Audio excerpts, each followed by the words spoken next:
Assalamualaikum warahmatullahi wabarakatuh. Jumpa lagi bersama saya Eri Kenzu di channel Salibad. Oke, pada kesempatan ini akan kita bahas tentang rapor SMK ya. Cara langkah-langkah entry nilai di rapor SMK.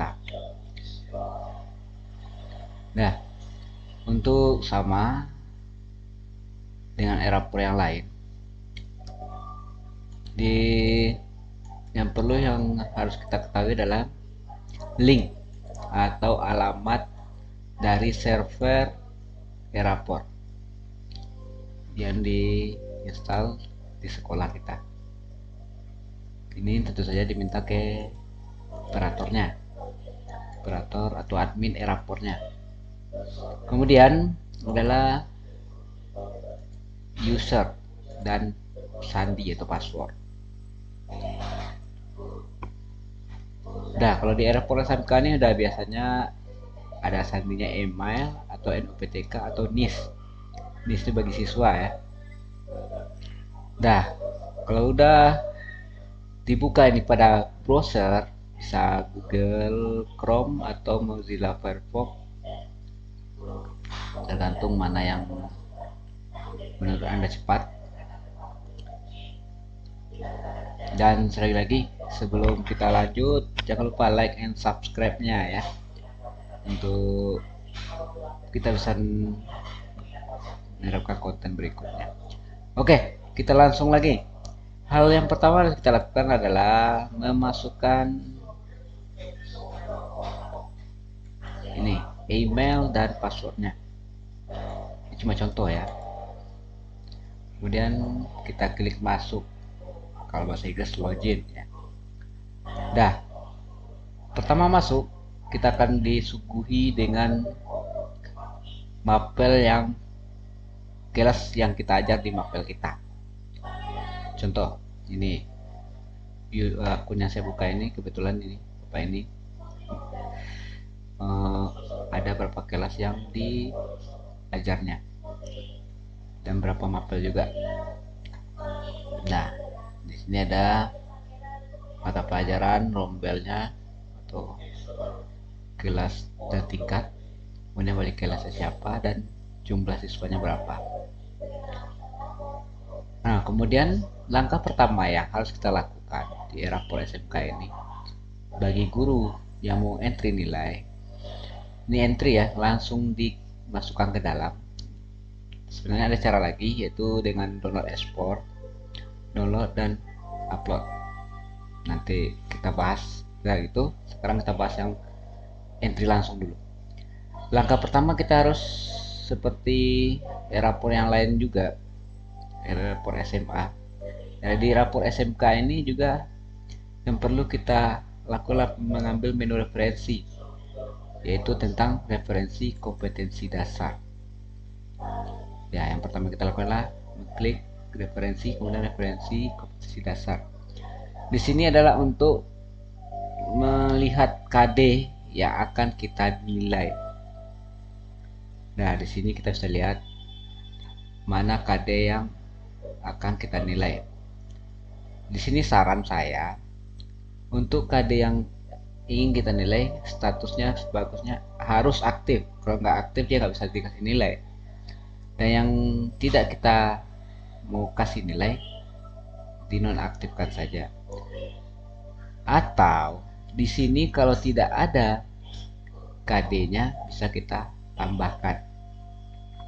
Nah, di langkah pertama itulah mencek KD dulu, aktifkan KD yang mau dikasih nilai dan nonaktifkan yang tidak dikasih nilai.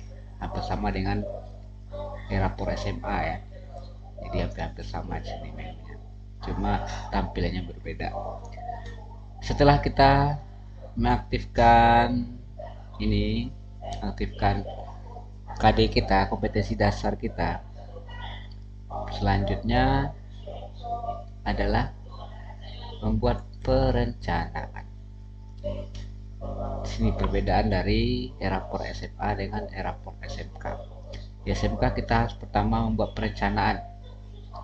Tahap perencanaan ini yang harus kita lakukan adalah yang pertama, mengisi rasio nilai. rasio nilai antara pengetahuan dengan keterampilan. Berapa rasionya?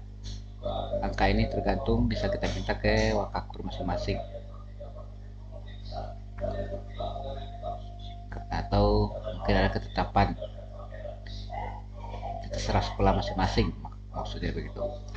Setelah kita isi di contoh ya, ini sekedar contoh, bukan hal seperti ini.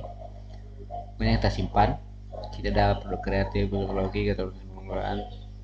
Nih, mapel yang kita ajar semua akan muncul di sini. Selanjut, baru kita perencanaan pada pengetahuan. Nah, kenapa kita mengaktifkan KD tadi? Agar bisa kita melakukan perencanaan. Kalau kita tidak mengaktifkan KD, nanti di perencanaan KD tidak muncul. Di sini bedanya dengan rapor SMA. SMA cukup aktifkan KD, udah isi nilai.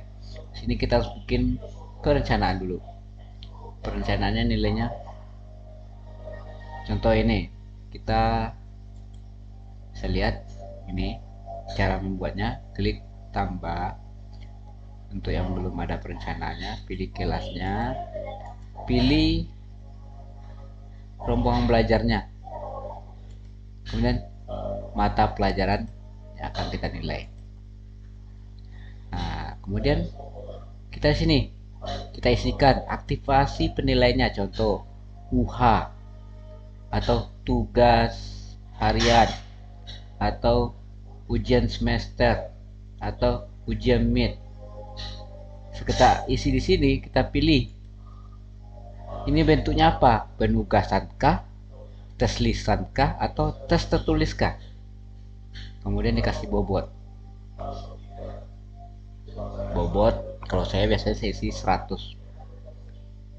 Kemudian kita centang atau checklist seperti ini, KD yang akan dinilai itu.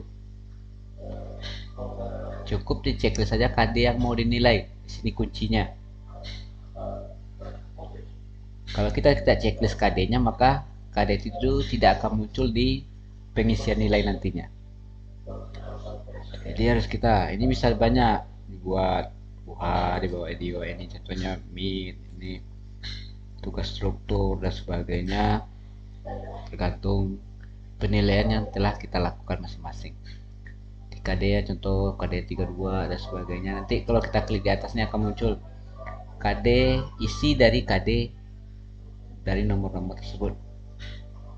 Kemudian diisi keterangan apa, keterangannya.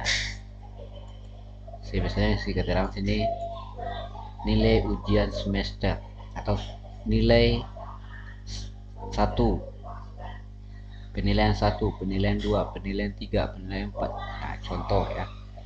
Kemudian baru kita simpan. Nah, kalau seandainya kita kolom ini kurang, ini kan ada 1, 2, 3, 4, 5, cuma ada 5 kolom penilaian bisa dibuat, bisa kita tambahkan di sini, tambah aktivasi penilaian. Akan muncul lagi sampai berapa yang kita mau. Setelah kita isi semuanya, isi aktivasi penilaian, teknik penilaian, bobotnya, dan checklist KD-nya. Keterangan boleh dibuat, boleh enggak sebenarnya. Kemudian simpan, karena keterangan ini hanya untuk permudah kita. Langkah selanjutnya setelah ini dibuat, langkah selanjutnya di penilaian keterampilan. Nah, ini masih perencanaan ya, tadi pengetahuan, sekarang keterampilan. Caranya sama, kita klik tambah, kelasnya berapa, rombongan belajarnya apa, data pelajarannya apa. Nah, cuma beda di sini untuk keterampilan. Sini udah di, kalau di apa nanti kita checklist KD. Di sini kita pilih portofolio kinerja, apakah tekniknya. Nah, bobotnya berapa, baru KD-nya di checklist. Di sini otomatis bobotnya masuk 100 kan. Nah, maka saya suruh isi tadi 100. Di sini baru kita buat contoh proyek ini, tugas ini, tugas itu, KD berapa di checklist. sampai penilaian 1, penilaian 2, 3 atau sampai selanjutnya tugas 1, tugas 2, tugas 3, tugas 4, tugas 5 yang simpan. Terakhir untuk perencanaannya kita mengisi bobot keterampilan tadi. Di sini kita mengisi bobotnya. Jadi otomatis di keluar. Kalau nggak keluar di penilaian keterampilan tadi, berarti di sini belum kita isi. Gitu. Dari sini maka otomatis muncul sendiri dia. Nah, baru tahap perencanaan selesai. Baru tahap selanjutnya pengisian nilai. Itu penilaian pertama, contohnya pengetahuan dulu. Oke, kita pilih kelasnya, pilih rombongan belajarnya, pilih mata pelajaran kita mau kasih nilai. Nah, ini tadi perencanaan tadi maksudnya ke sini, rencana penilaiannya mana. Nah, ini nama yang kita isikan tadi. Ini akan muncul dia nilainya. Nah, disinilah kita untuk entrykan. Jika kita pengen main ekspor import, kita unduh Excelnya. Unduh Excelnya, diisi, baru diunggah lagi di sini. Nah, selanjutnya pengetahuan juga begitu, sama. Pilih kelas, pilih rombong belajar, pilih apa mata pelajarannya, dan rencana penilaian tadi yang kita buat di perencanaan. Nah, kemudian kita entrykan seperti tadi. Lanjut di penilaian ini baru kita masuk ke nilai sikap. Di sikap ini kita tekan tambah. Nah, baru kita tekan pemilihan kelas. Baru kita pilih kelasnya mana, rombelnya mana, dan nama siswa masing-masing. Contoh si A sikapnya ini, B ini gini. Nah, di sini kita menjelaskan ke siswa. Kemudian kalau seandainya ada remedial, disinilah kita menghentikan nilai remedialnya. Remedial dari mana? Dari yang dua ini tadi. Jadi duluan ini dulu, penilaian pengetahuan dan keterampilan, baru nanti remedial. Gak mungkin remedial dulu baru mengisi nilai pokok ya. Nah, nanti kalau kita remedial ini nilai perbaikan. Contoh di sini di pengendalian pertama nilainya merah. Anak itu melakukan remedial, diisikan di sini. Nah, begitu. Setelah itu baru nanti sampai di sini udah selesai tentang entry nilainya. Nggak banyak-banyak lagi, kita nggak harus masukkan ini, masukkan itu lagi. Cuma ini jadi referensi, KD, perencanaan, kemudian baru penilaian. 3 tahap. Nah, jika Anda wali kelas, nanti akan muncul di sini laporan hasil belajar. Biasanya wali kelas biasanya nilai US, nilai kelulusan atau akademik, nilai karakter, unduh leger, dan selesai. Oke, hanya sampai itu di situ dulu tentang teknik pengisian nilai e-rapor SMK. Semoga bermanfaat. Sekali lagi jangan lupa like and subscribe.